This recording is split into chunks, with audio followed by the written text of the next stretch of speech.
How to report unauthorized transactions. Hey everyone, welcome back to the channel. So if you found an unauthorized charge, well here is how to report unauthorized transaction on Truist Banking Online. So now without further ado, let's get started.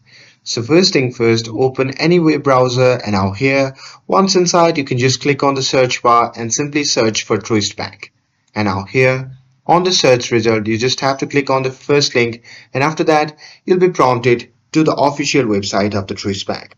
Now here you simply have to sign in with your credentials and once logged in, you simply have to open the account with the suspicious transactions and confirm it's truly unauthorized.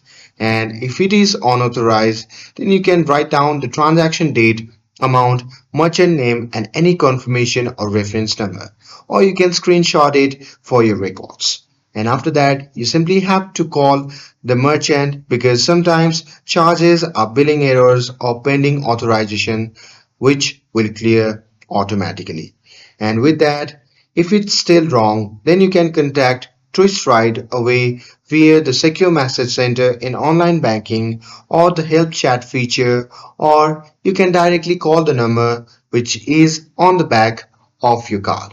And after that, you can report the charge as unauthorized and use the card controls in your account or the app to temporarily log or freeze the card to stop new charges. And Truist will walk you through the dispute process, so complete any forms and submit the evidence and note your case number.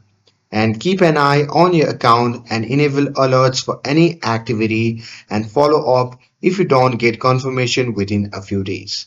And that's it. With this, if you found this video helpful, then don't forget to like, share, and subscribe to get updated for more videos. Thanks for watching, and I'll see you in the next video.